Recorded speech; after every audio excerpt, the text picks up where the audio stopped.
Today is all about the back nine, and I'm delighted to welcome the two founders, Will and Ash, to this live stream, who are going to take us through their brand story. Will, Ash, very warm welcome to Franchising Brand Stories.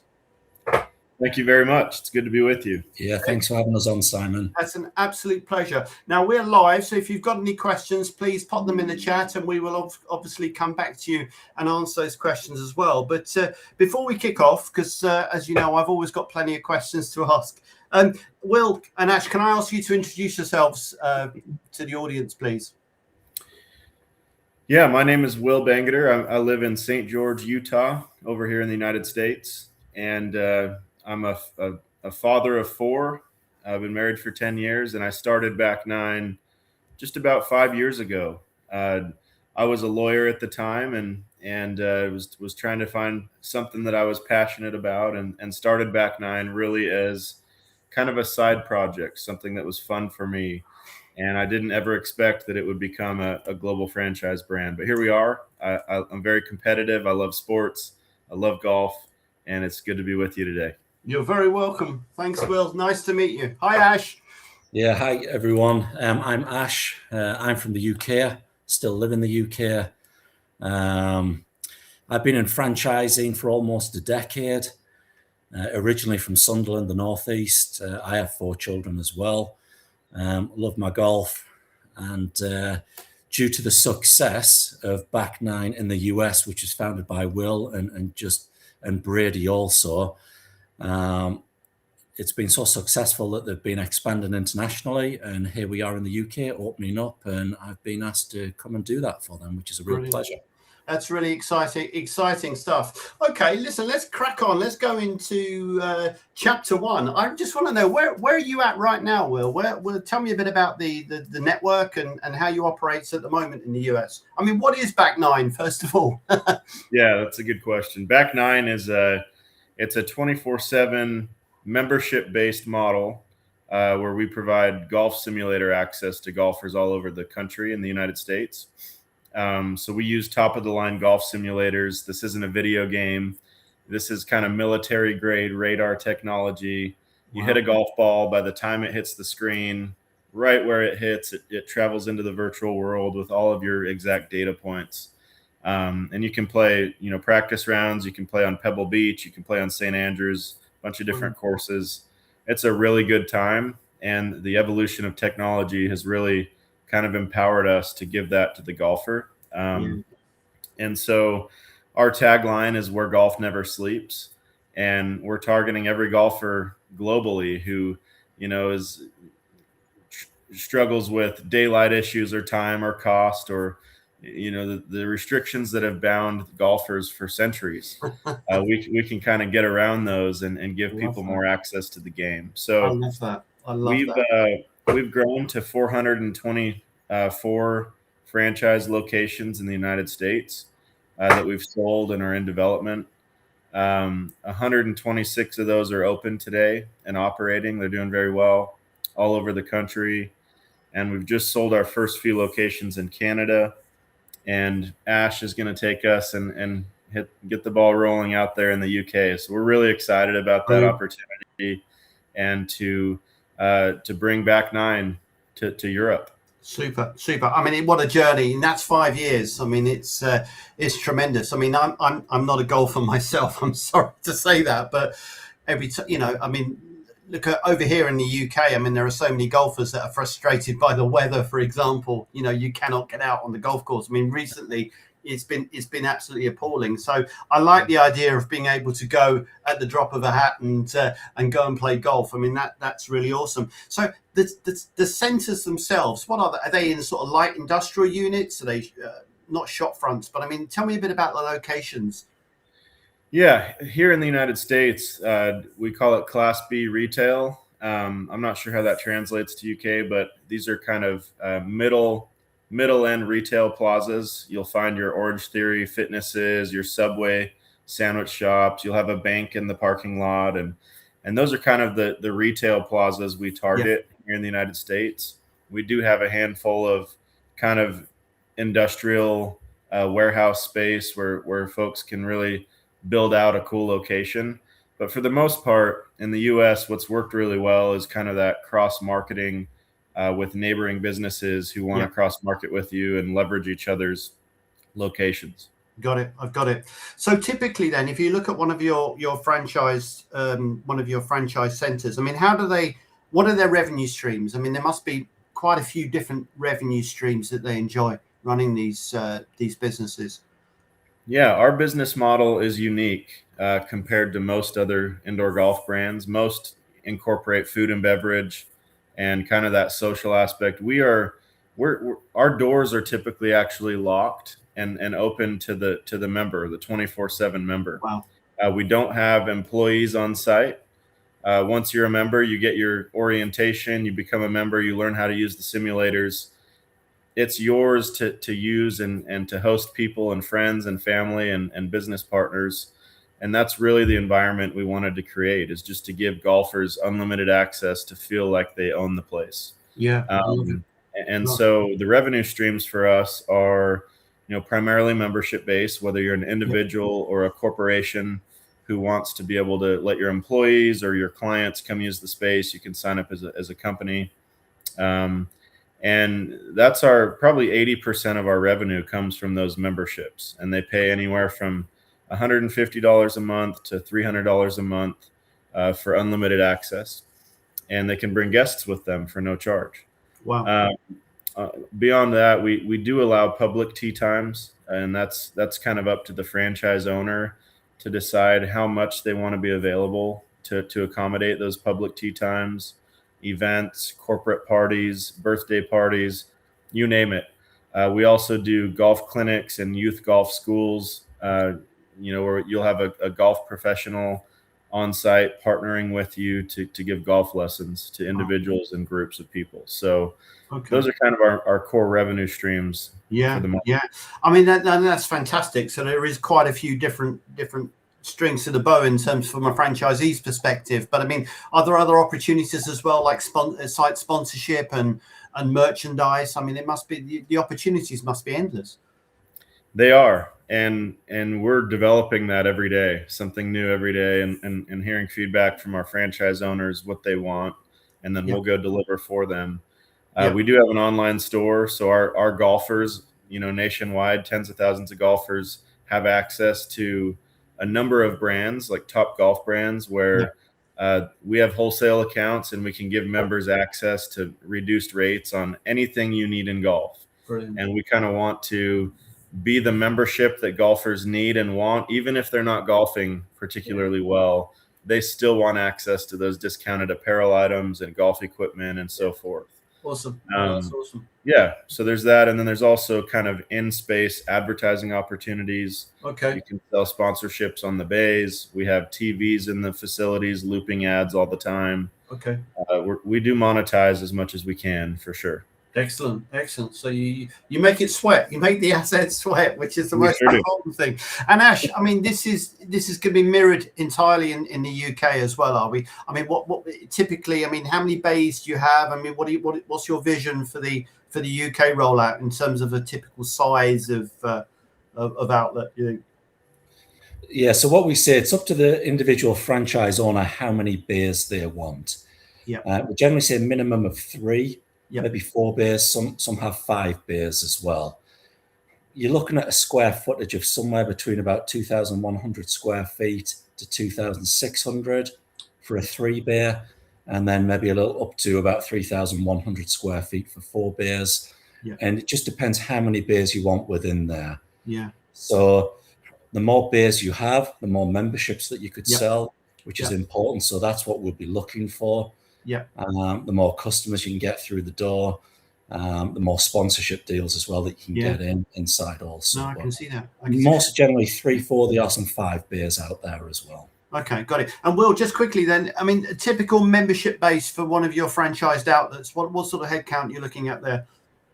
Yeah, it depends how you structure your memberships. We have a couple of different options. And if you allow, for example, if you allow some of your members to only book 1 hour tee times, you'll be able to accommodate more members per bay. Okay. But for the most part, you're looking for about 40 to 45 members per bay in your facility. If you can do that, you're doing really well as a Sure. franchise owner. Given the low overhead, you don't have labor costs, you don't have food costs, you don't have any of those other Yeah. issues, I call them, Yeah. that other competitors face. Yeah. But that's what we're looking for. Okay. Yeah, So and no, just one thing to no pick up, garbage to clean. Sorry. Yeah, no, you're absolutely right. But one thing to pick up there, when you say a 1 hour tee time, Yeah. people that might not know these simulators, you can play 18 holes of golf within that 1 hour period as well. Brilliant. No, that's excellent. That's excellent. And the key to the, I mean, when I first heard about this, I thought, you know what, I mean, and we'll talk about this, why it's so right for the UK, but I mean, your overheads are low. You don't have a lot of staff. You don't have to worry about cleaning and all that sort of stuff as well. So just remind me, how many franchisees do you have in the US at the moment? So we have 350 franchisees. With Okay. a total of 426 locations sold. Okay. Under development. So you've got multiple franchisees there. So the unit economics are looking good, and they're taking on additional territories. This is it's one good way of validating the concept. If your existing franchisees are taking more. Yes, they are. And every day our sales team seems like they get more inquiries from existing franchisees to look at other spots to expand into, and the model is such that it's pretty scalable. If you can hire 1 or 2 operators and target a specific area, a particular city, you can build these within 25 minutes of each other, 30 minutes of each other, and just have one person kind of managing the membership base at each of those 2 or 3 facilities. And so it has attracted a lot of investment groups that are interested in scaling and hiring a single operator to kind of manage a particular region well. Yeah. I mean, I can see this being particularly attractive here in the UK. We have multi-unit franchisees, mumbos, multi-unit, multi-brand operators, and particularly those that have got an interest in high labor-intensive businesses, quick service restaurants. This could be the cash cow that they bring into the portfolio to get a really decent blended margin across the portfolio. I can really see that working well. Excellent. Thank you very much for setting the scene. I'm totally and utterly intrigued now about how this all started. I mean, what happened? You woke up in the middle of the night in a cold sweat and you thought, I want to go and play golf? Or, I mean, how did it all start? Yeah, Simon, that's a good question. My golf addiction started when I was about 17 years old, and I just absolutely love it. I'm very passionate about it. I'm one of 6 boys in my family. I have 5 brothers. Okay. And we all played college sports. We all played college American football. I won't say football because that's soccer. Yeah, don't say soccer. American football. And really, when we stopped playing American football, golf was the way that we got our competitive edge between us 6 brothers. And so while I was going through law school and ultimately became an attorney here, I was looking for a way. I had a young family with 3 kids, just got through 8 years of schooling, started into my legal career that was going well. But I was looking for something that could scratch the golf itch for me, pay for my own golf simulator, hopefully, and put smiles on people's faces. And so the idea really was, let's start small. Let's just get 1 or 2 bays. And so we started the very first Back Nine location here in St. George, a very small town, with 2 simulators. And it was in an old Boost Mobile store. So the walls were bright orange. And we just had these 2 simulators, and rent was very cheap. It was in a kind of an old plaza, and we needed about 20 golfers to break even on our rent. And if we could have found 20 golfers and broken even and paid for our golf simulator, we would have been totally happy. I'm being honest with you. That was the expectation for Back Nine. And before we knew it, we had about 100 members that were paying us $200 a month to access these simulators 24/7. And I was running back and forth between legal consults at the law firm and troubleshooting a simulator for a client and replacing somebody's key fob to try to help make sure they get in. And my wife, I just remember her, bless her heart.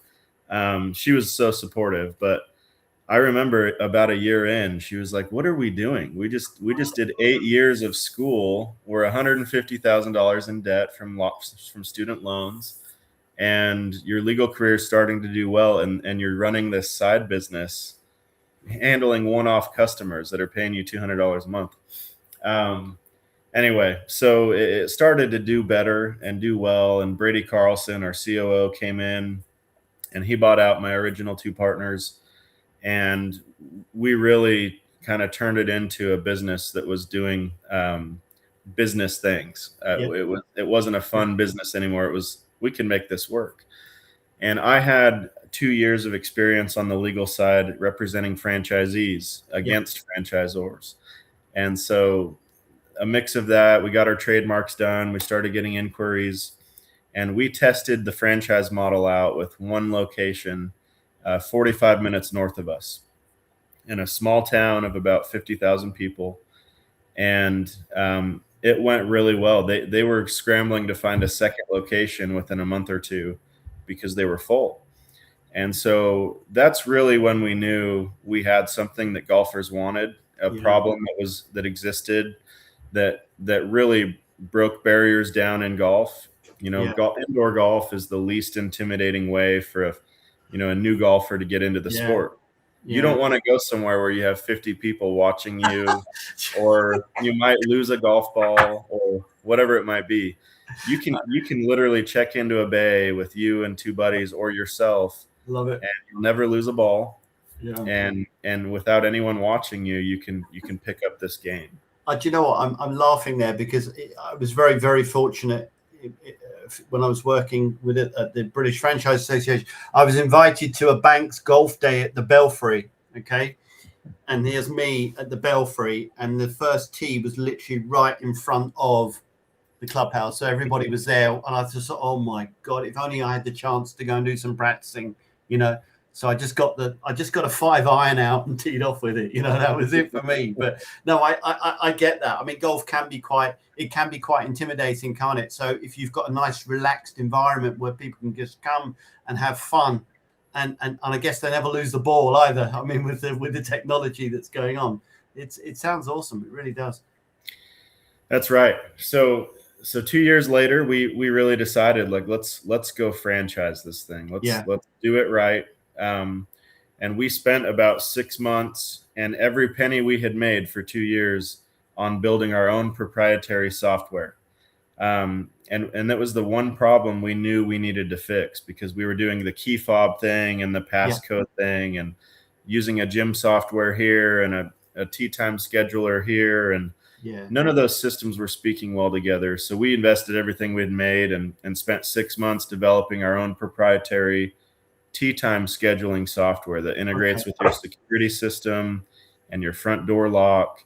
And it's kind of an all-in-one automated system that it's phenomenal. If this existed 5 years ago, I would have paid any price for it. Yes. Because of the time that I had to spend for years kind of grinding back and forth, supporting customers. Wow. And here we are 3 years later, all over the country. Super. I mean, so technology plays a very important part in your business as well. I think that's really important, isn't it? You're ahead of the curve in terms of technology. Technology. We are a technology company that sells golf. Okay, good. 100%. Yeah. And I was naive enough, Simon, to think, let's put $150,000 into this software and we'll put a bow on it and it will be perfect and we'll move on, and I'm laughing at my old self, because from that day forward, we've had a full development team working on new software features and a mobile app and integrations with third parties every single day since. Yeah. So really, new franchisees coming into the network now, they've got so much to benefit from in terms of how the technology has developed. You've ironed out all the creases over the years, and you've now got to a smooth, a really well-oiled machine that runs well. We do. If Back Nine, the franchise, was around 5 years ago, I would have bought it personally 100 times out of 100. Okay, it's a no-brainer. And Ash, from your point of view in the UK, there's a lot to be bringing to the market then with that technology and that expertise and know-how coming into the UK marketplace. Yeah, in many respects, we're very lucky that America's gone through all of the challenges and the difficulties. Yeah. So when we bring it to the UK, it won't be orange walls or anything like that. We've already got all the specs and everything ready to go. The technology's there. Our partnership with Full Swing Technology as well. Yeah. They obviously they do the Tiger Woods Golf League, and so it's just all ready to go. Brilliant. And yeah, excellent. Excellent. So listen, I mean, one of the things that I'm really interested to find out is, what do you look for in your existing franchise, in a prospective franchisee? What's your avatar? What type of people are attracted to this business? Are they all golf fanatics, or is that a nice to have as opposed to an essential? Yeah, I can speak to that one. Just having met so many people over the years, Back Nine is getting about 1,200 new leads a month for franchising here in the United States, and we weed out most of those leads that come through. Yeah. And whether they do it themselves or we kind of decide they don't really fit the culture of Back Nine. Yeah. We're looking for people who are passionate about providing an experience, a great experience to other people. People who love golf and or business. You don't have to be a total golf fanatic to own a Back Nine franchise, but we want you to at least, have a respectable level of knowledge about golf and business and people. This is a very kind of front-heavy marketing and sales business. If you can market to your local community and get ingrained with your community, get people through the door, and and sell them a membership, in the golf space, you're going to do really well if you can do that consistently over time. Yeah. And so, anyone that has any business experience or a passion of golf and business, if I look at the profile of our franchisees across the country, it's a mix of, people who have just been in the corporate world for many years and they're dying to get out of it to start something for themselves. And, they love golf and they've done it on the side, but want to bring that into, their own environment that they control. It's also, we have a lot of married couples in their later years who are trying to build something for their families, kind of a legacy business that they can cash flow and bring in one of their children to help run it and build a family legacy of certain kind. We have a lot of golf professionals that own Back Nine franchises that have been trying to find a place to teach effectively at golf courses or elsewhere. And that's a tough business to be in if you're a golf professional. And so we can kind of hand them the recipe and the system that functions for them and, teach them how to market and sell. And they can, be comfortable in their teaching facility while we're helping them learn how to build a business behind it. Yeah. I was going to ask you that. Sorry to interrupt you there, Will. I mean, obviously, tell me a bit about the support infrastructure that's in place for franchisees, because once you've got a center, it's built out, you've then got to go out and sell. It must be quite a proactive sales process to really get those memberships, and I'm sure that will be the same for the UK as well. It is, and the support goes, even if we take a couple of steps back as well. Once you're interested in a franchise, it's all about location. Yeah. Somewhere safe, somewhere that's got parking, somewhere that's not off the beaten track, somewhere where it gets traffic, it's visible. And we can work with real estate companies to help people find the right property, the best fit. We've then got contractors who've already done all the drawings that we can introduce people to. So you get the support right from finding the facility to then all of the contractual work to fit the facility out. And then from when it opens, support with marketing, the onboarding process as well, getting you comfortable with all of the technology. So right from the very beginning, all the way through, and we'll get to the stage where people will be like, Ash, enough, all right, okay, I get it.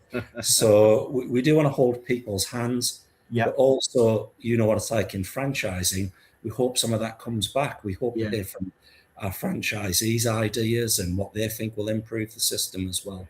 So a lot of support there. No, that's excellent. That's really good to hear. Just looking at the profile of, and I'll ask you a bit more about the day-to-day running. But well, if you look at your top, I guess your top 3 franchise owners that you have in the US, is there one thing that they all share in common? Is there a sort of a real trait there that you can identify and say these guys, Yeah. from the same hymn sheet?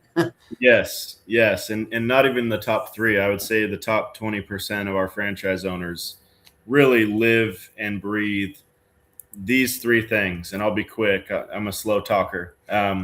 One, they drink the Kool-Aid of the franchise system. They are in it. They're in our weekly trainings, in our monthly trainings. They're collaborating with other franchisees, learning best practices. Because when you have 400 people running the same business, there's a lot of intellectual capital you can capitalize on and accelerate your growth and your learning. And those who are willing to do that and lean into the system do really well. The second thing they do is they understand that they need to build a pipeline of market on the marketing side. They know they need to dominate their local marketing. Everybody lives on a cell phone these days. Yeah.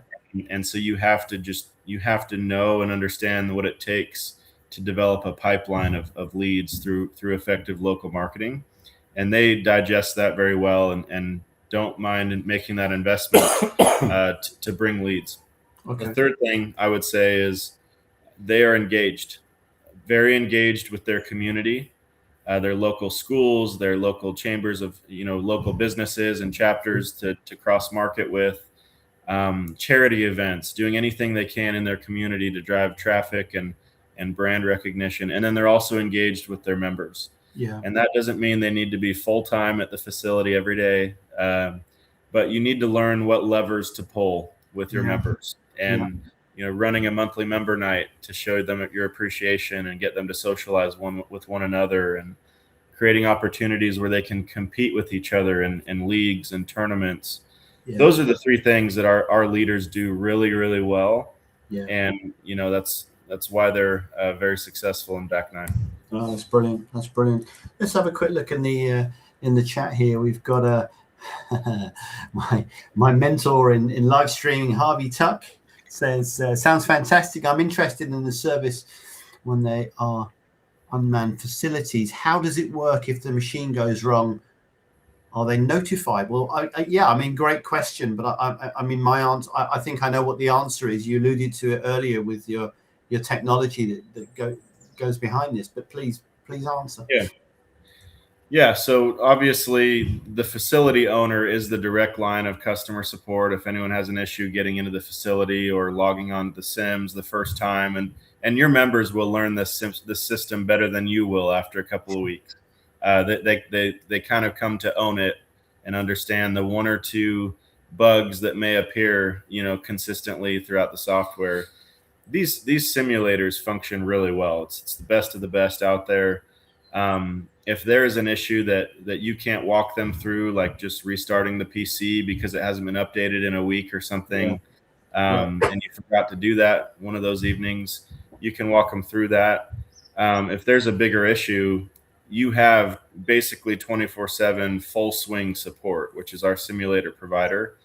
And they can remote in from anywhere in the world and kind of troubleshoot any simulator. So our full swing partner is really good. We've negotiated the most favorable pricing and customer support with full swing out of any other client in the world, because we did about 40% of their business last year globally.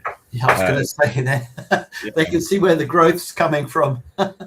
Yeah, and in fact, they've actually developed they have their residential sim business, they have their commercial sim business in TGL, and then they have back 9.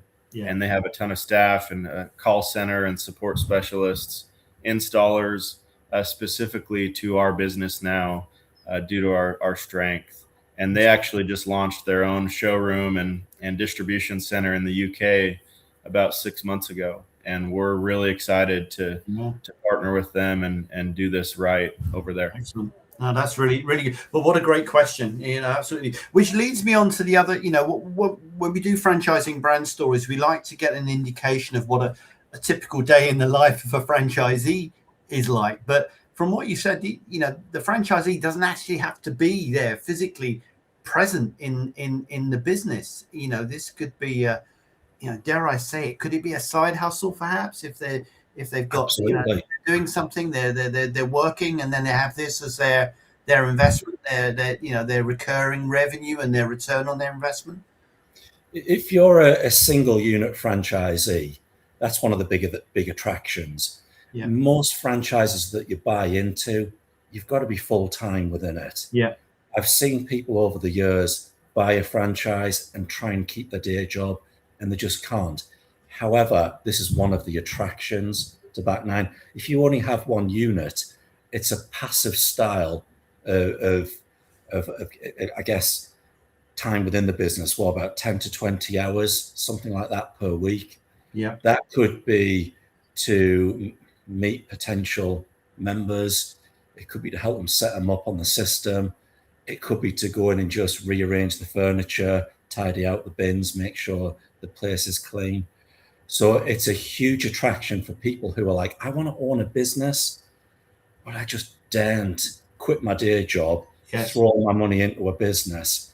This is a perfect Yeah. opportunity for people to be able to do that. And obviously, if you then are a multi-unit franchise owner, that would change a little bit. Yes. But certainly if it's a single unit, Yeah. that passive style of ownership Yeah. is excellent. Yeah, no, I can see that. And as I said, I keep having this vision of the multi-unit owner, the multi-brand operator. They'll have a network. They would have already established themselves in the local community, for example. It's a great way in which they can introduce and build and build that membership. Listen, I mean, it's really, really, really exciting. And, it'll be, can't wait to see it established in the in the UK. I just want to move on to, we're coming to the end of this wonderful live stream.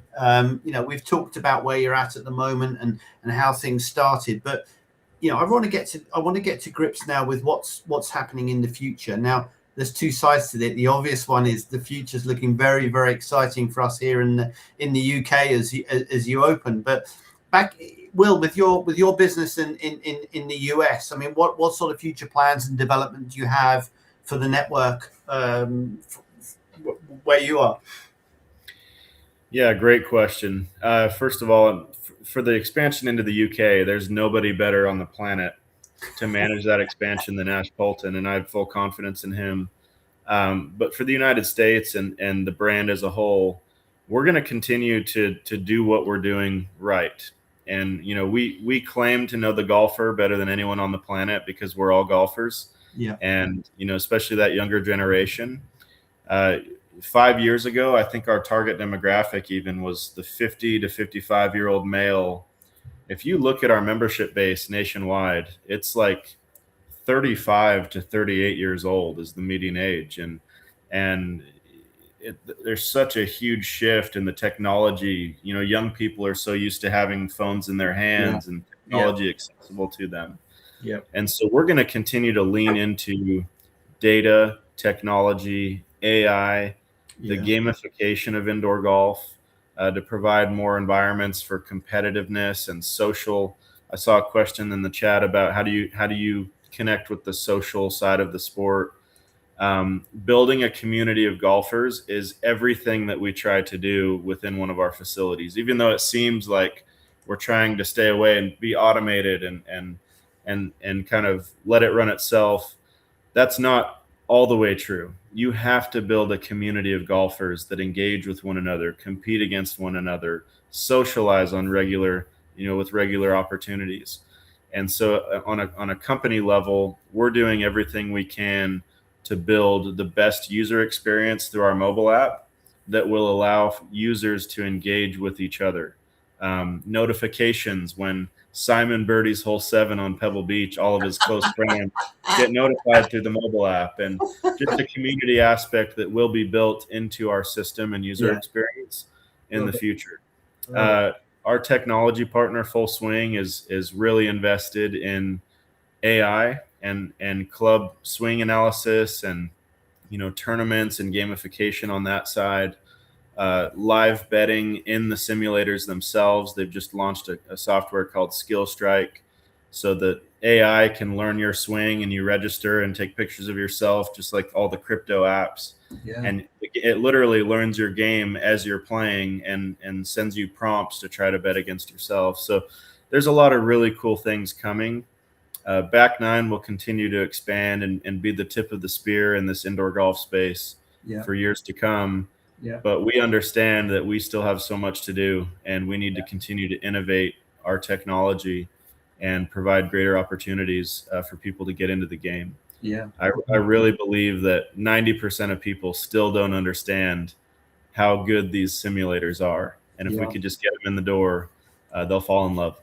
Oh, that's fantastic. That's fantastic. And it all bodes well for the UK market as well, Ash. I tell you what, Simon, we have a great challenge ahead, and that is that we're just growing so fast. Yeah. And that's a wonderful challenge. I've already had conversations with people who are talking about when can we open up in France, in Spain, in Italy, and it's just taken off. If you think about it now, everyone kind of knows somebody who might have a rich friend who has a simulator at home. Yeah. Or they might know someone who's played one of these simulators somewhere. But I tell you what, you fast forward another 5 years, and these indoor simulations, they're just going to be the new norm. Yeah. It's just another arm to the golf community, just such as driving ranges are. This does not replace traditional golf. I love to play traditional golf as well. So this is just another arm to help the golf community. And the main reason I came to Back Nine was timing. Now is the time to get into it. Yeah. Because it's just going to take off. Once the snowball effect happens in the UK, it'll just keep growing and growing. And you wanted to improve your swing as well. Come on, let's be honest. I need a lot of work on that swing, but yeah. Listen, guys, I want to bring somebody in here because the UK is an important marketplace, and you're going to do it. You're going to take everything from the US, of course, and bring it here. But you're working with somebody who's very well known in the industry, and I'm delighted to welcome Julie Waits from the franchise company. Hi, Julie. How are you today? Hi, Simon. Hi, Ash. Hi, William. Good. All good here. Good. All good. And you guys have really been brought in to really drive this forward in the UK marketplace. And so I mean, what are your thoughts? I mean, look, you've been in franchising longer than I have in the UK. We've seen lots of concepts, but this seems to tick all the boxes across a lot of things at the moment, doesn't it? Technology, recurring revenue streams, good, strong margins that are not going to be anchored down by rising labor costs. What are your thoughts and the team there? Yeah, Simon, you're entirely right. In terms of the business model, it ticks all the boxes, everything that you just said. And, we've done our own due diligence and market research, etc., in terms of looking at the opportunity. But the thing that really strikes me and impressed me and really made me want to be involved in this project was, the introduction came from a very well-known, very well-trusted lawyer who we've worked with for many years. So that was a big tick in the box to begin with. And then everything that I have learned about the business, all the discussions that I've had with Ash, everything that we've discussed about the plans, what comes through every time in all of the answers is the levels of professionalism that's been put into the business right from the beginning, that's carrying through to the market entry into the UK, and coupled with the values and ethics of the business. Yeah. Because from our point of view, we will only get involved with the business in this type of working relationship where we don't agree in terms of all of the detail, because that's the whole point of the working relationship. We're there to constructively challenge and support some of the things that are going on. But in terms of the levels of professionalism, the approach, and the absolute passion about getting it right, doing it properly, working with the right people, eventually joining the British Franchise Association, doing all of the things that we would want, a good franchisor to do. This is what Back Nine are doing, and that's why we're working together. Oh, brilliant. And the UK is crying out for something like this, isn't it, in terms of innovation and something different? Certain markets that are quite saturated. I mean, very, very interestingly, as you know, we've been doing some work on LinkedIn, and we've been putting some announcements on LinkedIn and working together. And one of the absolute, ambassadors of franchising in the UK for the last 40 odd years, who's been around even longer than I have, Nigel Topless, Yes. is actually completely, unprompted, without any requests, put a glowing comment recommendation on one of the posts. And Nigel, as many of you know, a multi-brand franchisor who's developed Colquick and other brands, now resides in South Africa and has been very, very successful. He's also passionate about golf. And he just put a comment on which basically said, once in a while you see a new franchise enter the marketplace and you can just smell and know that it's going to be successful, if you've got that knowledge to make that decision. And I was blown away, to be honest, by now. I'd like to say thanks very much for that. Yeah, that was nice of him, wasn't it? Yeah, Really nice. yeah. Just adds to everything that, we all know as well. But thanks for that, Nigel. Good stuff. Julie, thank you very much indeed for that. Gentlemen, thank you for sharing your brand story. There's so much more that we could talk about, but I think really I've put a QR code up on the screen. Obviously, if anybody's watching this live and want to find out some more information, please scan that QR code, and obviously we'll be delighted to hear from you. So any final thoughts from either of you two gentlemen? I would just say thank you so much for having us on, and it's really good to meet you virtually. I hope someday we get to meet in person. And I truly can't wait to visit the UK myself with Ash and explore the country and the culture and learn how Back Nine will land, and if any adjustments we'll need to make to fit that market. Back Nine is we're very passionate about what we do, and you will find from our sales team all the way down to our operations and marketing teams, we only bring people on that care about others and are genuine, and we're building a culture of growth and a love for the game and for ethics and professionalism. And like Julie said, I appreciated your words. Very excited for Ash and his team to take things to the UK and see it blossom globally. Very fortunate, very grateful for Back Nine, and I never could have expected this is where we would be 5 years ago. Incredible.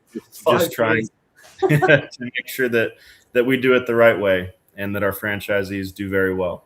And that's important to us. I'm sure they will. Listen, thank you very much indeed for your time. As I said, please reach out to us. And if you want to discover some more, you can use the QR code on the screen. But you're going to be hearing a lot more about this fantastic franchise, I'm telling you. And it's been an absolute pleasure to meet you both. Thank you very much indeed. And have a great day.